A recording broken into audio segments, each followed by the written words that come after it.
حضرت عثمان رضی اللہ تعالیٰ عنہ قرآن سے تعلق رکھنے والے، حافظ قرآن، کاتب قرآن، ناشر قرآن، ایک قرآت کے اوپر پوری امت کو جمع کرنے والے حضرت عثمان رضی اللہ تعالیٰ عنہ، یقین کیجئے امام ابن کثیر اپنی تاریخ البدایہ والنہایہ میں حضرت عثمان رضی اللہ تعالیٰ عنہ کا یہ حکمت برا جملہ نقل کرتے ہیں جس سے آپ کی قرآنی محبت ظاہر ہوتی ہے۔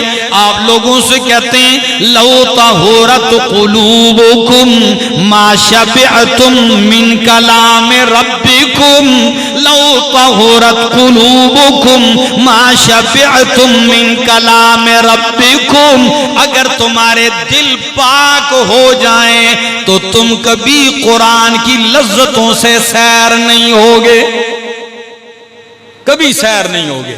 یعنی اگر تمہیں جتنی بھی لمبی عمر ملے تمہارے دل میں قرآن کی پیاس اور بڑھتی جائے گی۔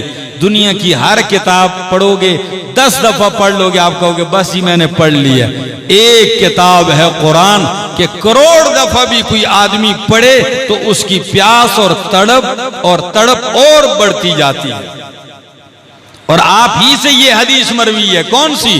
خیرکم من تعلم القرآن وعلمہ، تم میں سے بہتر وہ ہے جو قرآن سیکھے یا قرآن سکھائے۔ اس حدیث کے راوی حضرت عثمان ابن عفان رضی اللہ تعالیٰ عنہ ہے۔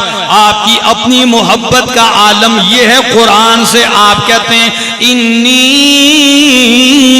لَأَكْرَهُ أَن يَمْضِيَ عَلَيَّ يَوْمٌ، انی لَأَكْرَهُ أَن يَمْضِيَ عَلَيَّ يَوْمٌ لَا أَنظُرُ فِيهِ الى عہد اللہ اے القرآن، میں بہت ناگوار سمجھتا ہوں کہ میں عثمان پہ ایک دن گزر جائے سالم اور میں اس میں رب کا قرآن اپنی آنکھوں سے نہ دیکھ لوں۔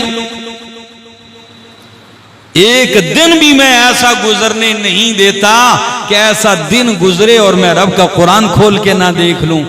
میں اور آپ اپنا بھی جائزہ لے لیں، دن نہیں، ہفتوں کے ہفتے، مہینوں کے مہینے، سال گزر جاتے ہیں اور کئیوں کو رب کا قرآن کھولنے کی توفیق نہیں ہوتی۔ وہ ایک الگ دور تھا کہ رات کو بھی گھروں سے قرآن کی آواز آتی تھی اور صبح سویرے گھر میں بوڑھی اماں، بوڑھے بزرگ ہمارے نوجوان اٹھ کے رب کے قرآن کی کیا کرتے تھے؟ یعنی ہر کام شروع کرنے سے پہلے نماز کے بعد وہ کیا پڑھتے تھے؟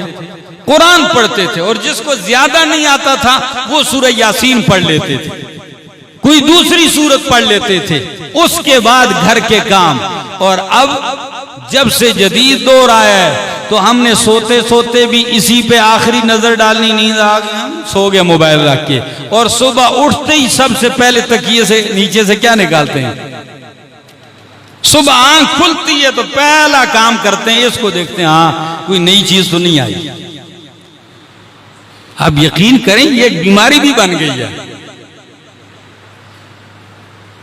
10 آدمی محفل میں بیٹھے ہوں، ان 10 کے 10 کو ایک دوسرے کا کوئی پتہ نہیں جب اس میں غرق ہو جائیں۔ بیٹھے ایک محفل میں ہے، کوئی خبر نہیں، گم ہے، کوئی کس دنیا میں ہے، کوئی کس دنیا میں ہے، کوئی کہاں گم ہے۔ میرے دوستو، اللہ ہماری محبت قرآن سے پیدا کر